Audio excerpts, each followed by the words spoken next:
दिल्ली के छात्र आंदोलन से पूरे देश की सियासत गर्म, लेकिन मोदी योगी के बयान ने मचाया हड़कंप। चल दिया ऐसा दांव, बदल गई पूरी बहस। क्या खत्म होगा अब छात्रों का इंतजार? एक तरफ छात्र लड़ रहे भविष्य की लड़ाई, दूसरी तरफ सरकार ने खोला बड़ा मोर्चा। आखिर मोदी योगी ने ऐसा क्या कहा कि पूरे देश में होने लगी इस फैसले की चर्चा? कहते हैं सपनों की कीमत वही समझता है जिसने रातों की नींद गंवाई हो। सियासत आती जाती रहती है, लेकिन सबसे बड़ी जीत उसी की होगी जिसने युवाओं की उम्मीद बचाई हो। ये चंद लाइनें इस खबर पर फिट बैठती हैं, क्योंकि दिल्ली में छात्रों के प्रदर्शन ने सिर्फ राजधानी की सड़कों पर हलचल नहीं मचाई, बल्कि पूरे देश की शिक्षा व्यवस्था, पेपर लीक और युवाओं के भविष्य को लेकर नई बहस छेड़ दी है। कई दिनों से छात्र निष्पक्ष परीक्षा व्यवस्था, भर्ती प्रक्रिया में पारदर्शिता और पेपर लीक के मामलों में सख्त कार्रवाई की मांग उठा रहे हैं। इसी बीच राजनीतिक दल भी लगातार अपनी अपनी प्रतिक्रियाएं दे रहे हैं, लेकिन अब पूरे घटनाक्रम के बीच प्रधानमंत्री नरेंद्र मोदी और उत्तर प्रदेश के मुख्यमंत्री योगी आदित्यनाथ के दो बयान सबसे ज्यादा चर्चा में है। दोनों नेताओं ने अलग अलग मंचों से युवाओं के भविष्य को सर्वोच्च प्राथमिकता बताए हुए सख्त कार्रवाई का संदेश दिया। ऐसे में बहस सिर्फ आंदोलन की नहीं, बल्कि सरकार की अगली रणनीति की भी होने लगी है। आखिर ऐसा क्या कह दिया कि जिससे पूरा खेल ही पलट गया? चलिए वीडियो में सब कुछ आपको पूरे डिटेल के साथ बताते हैं।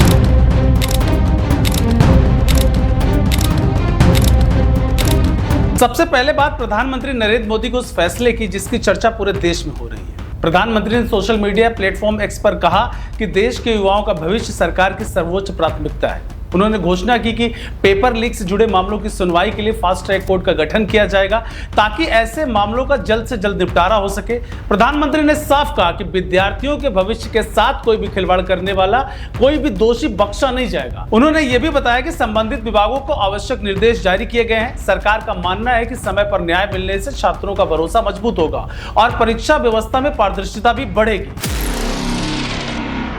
फास्ट ट्रैक कोर्ट का ऐलान इसलिए भी अहम माना जाता है क्योंकि लंबे समय से छात्र संगठनों और अभ्यर्थियों की शिकायत रही है कि पेपर लीक के मामले की जांच और सुनवाई में काफी समय लग जाता है। कई बार वर्षों तक मामले अदालतों में चलते रहते हैं और इसी बीच हजारों छात्रों का भविष्य अधर में लटक जाता है। ऐसे में अगर विशेष अदालतों के जरिए मामलों का जल्दी निपटारा होता है तो इसका असर सिर्फ दोषियों पर ही नहीं, बल्कि पूरे परीक्षा तंत्र पर भी दिखाई दे सकता है। यही वजह है कि इस फैसले को लेकर छात्रों के बीच भी अलग अलग तरह की प्रतिक्रियाएं सामने आ रही है। उधर उत्तर प्रदेश के मुख्यमंत्री योगी आदित्यनाथ ने भी इस पूरे मुद्दे पर अपनी पहली विस्तृत प्रतिक्रिया दी। श्रावस्ती में आयोजित कार्यक्रम के दौरान उन्होंने युवाओं से अपील की कि वो किसी भी बहकावे में ना आए और अपना ध्यान पढ़ाई और भविष्य पर केंद्रित रखें। मुख्यमंत्री ने कहा, युवाओं के भविष्य के साथ खिलवाड़ करने वालों के खिलाफ सख्त कार्रवाई होनी चाहिए। उन्होंने ये भी कहा कि उत्तर प्रदेश में भर्ती प्रक्रिया को पारदर्शी बनाया गया है और बिना सिफारिश तथा बिना रिश्वत के बड़ी संख्या में युवाओं को सरकारी नौकरियां दी गई है। साथ ही उन्होंने पुरानी भर्ती व्यवस्था की आलोचना करते हुए कहा कि अब व्यवस्था में बदलाव किया गया है और चयन प्रक्रिया को अधिक पारदर्शी बनाया गया है। दिल्ली में चल रहे छात्र प्रदर्शन के बीच सोशल मीडिया पर भी लगातार बहस जारी है। कई वीडियो और तस्वीरें वायरल हुई जिन पर अलग अलग तरह की प्रतिक्रियाएं सामने आई। दिल्ली पुलिस का कहना है कि प्रदर्शन के दौरान भीड़ के कुछ असामाजिक तत्व तो शामिल हो गए थे, जिनकी वजह से हालात बिगड़े। वहीं कई छात्र संगठनों का कहना है कि उनकी मुख्य मांग निष्पक्ष परीक्षा व्यवस्था, पेपर लीक के खिलाफ सख्त कानून और दोषियों पर त्वरित कार्रवाई की है। इन अलग अलग दावों के बीच सोशल मीडिया पर लगातार चर्चा चलती रही और यही वजह रही कि यह मुद्दा सिर्फ दिल्ली तक सीमित नहीं रहा, बल्कि देश भर में बहस का विषय बन गया।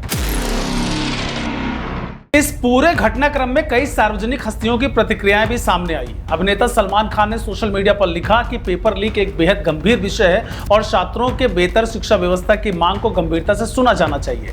उन्होंने यह भी कहा कि इस मुद्दे को राजनीतिक रंग देने से बचना चाहिए और शिक्षा व्यवस्था को मजबूत बनाने के लिए एक सकारात्मक और ठोस कदम उठाया जाना चाहिए।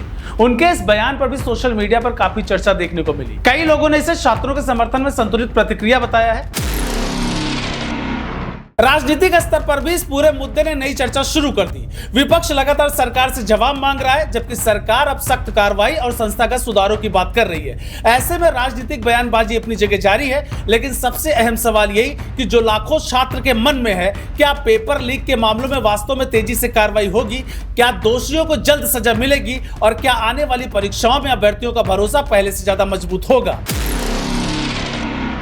यही वजह है कि पूरे घटनाक्रम को सिर्फ एक आंदोलन या राजनीतिक बहस के तौर पर नहीं देखा जा रहा, बल्कि शिक्षा व्यवस्था के सुधार की दिशा में उठाए जा रहे संभावित कदमों के रूप में भी देखा जा रहा है। अगर फास्ट ट्रैक कोर्ट की व्यवस्था प्रभावी ढंग से लागू होती है और जांच एजेंसियां समयबद्ध तरीके से काम करती हैं, तो इसका जो असर है वो भविष्य की परीक्षाओं पर भी पड़ सकता है। छात्रों की सबसे बड़ी मांग भी यही रही है कि उनकी मेहनत का मूल्य सुरक्षित रहे और परीक्षा व्यवस्था पर उनका भरोसा कायम रहे। अब पूरे देश की नजर अगले कदम पर है। क्या सरकार की घोषणाएं जमीन पर उतनी ही तेजी से दिखाई देंगी जितनी तेजी से उनका ऐलान हुआ है? क्या पेपर लीक के मामलों में अब जल्द फैसले देखने को मिलेंगे? क्या भर्ती और परीक्षा प्रणाली में वो भरोसा लौटेगा जिसकी मांग लाखों युवा लंबे समय से कर रहे हैं? इन सवालों के जवाब आने वाला समय देगा, लेकिन फिलहाल इतना जरूर है कि पेपर लीक को लेकर छिड़ी बहस अब केवल सड़कों पर सीमित नहीं रही। यह देश की शिक्षा व्यवस्था, युवाओं के भविष्य और जवाबदेही की सबसे बड़ी चर्चाओं में शामिल हो चुकी है। देश दुनिया की हर बड़ी सटीक और भरोसेमंद खबर देखने के लिए अभी विजिट करें हमारे वेबसाइट nowuttarpradesh.com और nownoida.com पर, क्योंकि यहाँ आपको सिर्फ सुर्खियां नहीं बल्कि पूरी जानकारी मिलेगी।